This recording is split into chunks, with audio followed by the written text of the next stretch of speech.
Greetings, BookTube. I'm Ryn Jackson, and you're watching Bundles and Books, a channel where I talk about books while playing Stardew Valley and fixing up the community center. In this video, I'm going to be talking about my TBR for the remainder of 2020. If you've seen any of my other videos, then you probably already know that I rarely read physical books anymore, and that it's my goal not to spend money on books. I get the vast majority of my books from the library, but that does not mean that I get all my books from the library. I'm not perfect by any means, and I make plenty of poor choices that I end up regretting. An example of one of those poor choices is that I used to be subscribed to daily ebook deals emails like the Fussy Librarian. I unsubscribed from all of them when I realized that it was just feeding my consumerism, and decided that for me, digital book collecting had the potential to be just as much of a problem as physical book collecting. So in an effort to stop myself from spending any more money on books and to make sure that I'm actually reading what I have purchased already, I decided to figure out exactly how much money I've spent on books so far in 2020. I'm also going to make a list of the titles I've spent money on and commit to reading them before the end of the year if I haven't already. So from January 1st, 2020 through July 31st, 2020, I spent $77.77 on books for an average of $11.11 spent on books per month. The two biggest single expenses were the $27 I spent on an out-of-state library card from the Fairfax County Library System, and the $13.95 I spent on the audio version of Unraveling Oliver by Liz Nugent.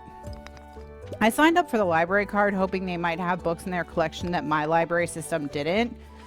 It ended up not being worth it because my library system's collection is much better than the Fairfax County Library's collection, but this was before I figured out how to check out a library's catalog on Overdrive before committing.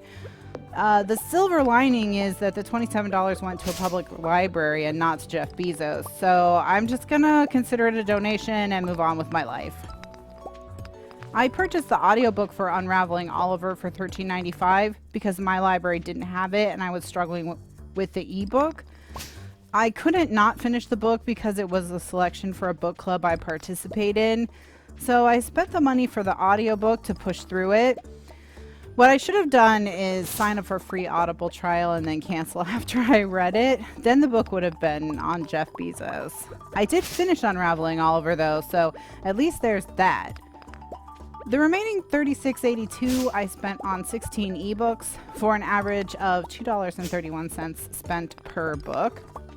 You can tell by the price per book that the majority of these purchases were triggered by daily deal emails, which is why I unsubscribed from all of them. So in alphabetical order by titles, here are the 16 books I purchased for $2.31 each in 2020. Well, kind of. The Absolutely True Diary of a Part-Time Indian by Sherman Alexie, which I have not read. An Absolutely Remarkable Thing by Hank Green, which I read and enjoyed, and is the start of a currently incomplete series. An Excess Mail by Maggie Shen King, which I have not read yet. As I Descended by Robin Talley, which I read and enjoyed. Bound by Mark Lawrence, which I read and thought was fine. Caraval by Stephanie Garber, which is the first book in a completed series, and I have not read. The Deepest Blue by Beth Durst, which I read and enjoyed. This book is a standalone novel in the same universe as the Queen of Renthia series. Geekarella by Ashley Poston, which I read and thought was fine. The book is part of what I believe is an anthology series, and I don't think I'll be continuing it. Harmony Black by Craig Schaefer, which I bought on a friend's very strong recommendation and then did not read. The Immortalists by Chloe Benjamin, which I read and enjoyed. The Invention of Wings by Sue Monk Kidd, which I have not read. The Lies of Loch Lamora by Scott Lynch, which is the start of the unfinished Gentleman Bastards series, and I have not read it. Prince of Thorns by Mark Lawrence, which is the start of the completed Broken Empire series, and I have not read that. Priory of the Orange Tree by Samantha Shannon, which is a standalone novel that I am currently reading. Shadow Country by Peter Matheson, which is a standalone novel that I have not read. They Both Die at the End by Adam Silvera, which I read and did not enjoy. I've read 2 books by Adam Silvera this year, and I've decided his writing is not for me. And finally, We Have Always Lived in the Castle by Shirley Jackson, which I read and enjoyed. I'll talk more in depth about the books I've read from this list, as they will come up in my 52 books in 52 weeks project check-ins, so subscribe if you're interested in hearing more about any of those. So, of the 17 books I've purchased this year, I've read 9, which at least is over half and makes me feel slightly better. To make the most of my purchases so far, I'm going to commit to reading the remaining 8 books before the end of the year. I don't intend to purchase any additional books before the end of the year, but if I do, I'll do it with the understanding that that book must also be read before the end of the year. If I succeed at this goal, maybe I'll go through all my book purchases from 2019 and make reading all of those my project for 2021. So let's take a look at the 8 books that are going to be my TBR for the second half of 2020. I have The Absolutely True Diary of a Part-Time Indian by Sherman Alexie. This novel centers around Junior, an indigenous boy growing up on the Spokane Indian Reservation who is determined to become a cartoonist. It's based on Sherman Alexie's own experience, is illustrated by Ellen Forney to reflect the main character's art, and I'm really looking forward to reading this one. An Excess Mail by Maggie Shen King is set in a near-future China where the one-child policy has resulted in 40 million men unable to find wives. The main character finally saves up the dowry required to enter matchmaking talks as a third husband. And I was intrigued by this author taking the trouble some young men in China are already having, earning enough money to attract a wife, to an extreme, and exploring it, as well as exploring the ways in which society treats men as more expendable than women. In Caraval by Stephanie Garber, Scarlett and her sister Tella dream of seeing Caraval, which is a once-in-a-year performance where the audience participates in the show. With the help of a mysterious sailor, they're finally able to attend, only for Tella to be kidnapped by the Caraval's organizer. I don't know if I've mentioned this before, but I don't read books in unfinished series as a general rule. I prefer to read a series straight through from beginning to end, and I tend to lose interest in a series and not finish it if I have to wait on a book to come out. So when I get around to reading Caraval, I'll probably marathon the entire series and read Legendary and Finale at the same time. A friend of mine loves the Harmony Black series by Craig Schaefer, and I let her cajole me into reading the first one.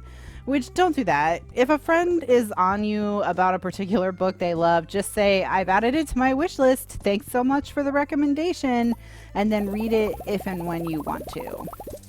Anyway, Harmony Black is an occult FBI agent or something like that. It'll probably be fine, but this is the book on the list I'm least looking forward to. The Invention of Wings by Sue Monk Kidd is inspired by the historical figure of Sarah Grimke, who was an American abolitionist and women's rights activist. The Lies of Locke Lamora by Scott Lynch is the start of the Unfinished Gentleman's Bastard series, and I have heard lots of good things. It's my understanding that The Lies of Locke Lamora reads as a standalone novel, and it's the other books that are more interconnected, so that's why it's on this list, even though the series is technically incomplete. Next is Prince of Thorns by Mark Lawrence, which is the start of the completed Broken Empire series about a necromancer and outlaw known as the Prince of Thorns. I believe this is a darker fantasy series, and I will likely marathon the other entries as well once I get around to starting in on this one. I'll probably wait until the fall or winter so the mood is right.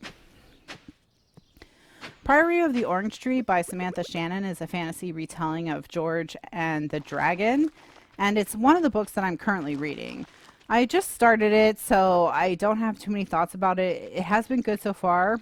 The writing is well done, well executed. And finally, Shadow Country by Peter Matheson, which I recently learned is not the bind-up of Matheson's Watson trilogy as I thought, but rather its own thing. Matheson originally intended for those 3 books to be published as one 1,500-page novel, but his publisher refused, and the novel was chopped up into 3 books instead. He spent close to a decade completely reworking and refining the original manuscript and cut hundreds of pages from the story, while also deepening the messages and themes. So this version is supposed to be much better than the books in the original trilogy. I'm really excited to read this book since it's kind of like Great American Novel, but make it Florida.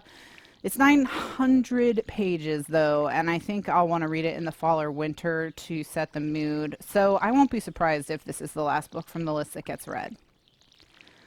So those are the books I want to read before the end of this year. Altogether, they have 5,654 pages, including the other 4 books of the 2 trilogies mentioned. I'm including those pages in the count because starting those trilogies will likely result in me reading all 3 books at once. So I need to take that into account when I'm calculating how much time this project is going to take me. I've averaged around 100 pages a day read so far in 2020, so this is more than doable. If I only read these books, it would take me less than 2 months to get through all of them. But I also realize I'm halfway through August already, so I've only got 4.5 months left in the year if I want to get all of them done. I'm usually reading 2 books at a time, so maybe the best way to get through these books is to always have one of my current reads be something from this list. If you have any suggestions for me, please leave them down below. If you've read any of the books on this list and think there's some I should prioritize over others, let me know that too. Thank you so much for watching Bundles and Books. I hope you enjoyed this glimpse into me overthinking my digital collection. Please like this video and subscribe to my channel if you haven't already. I play Stardew Valley and I talk about books, so if you like either of those things, this channel may be for you. I hope you're having a wonderful week, and I wish all your books will be 5-star reads.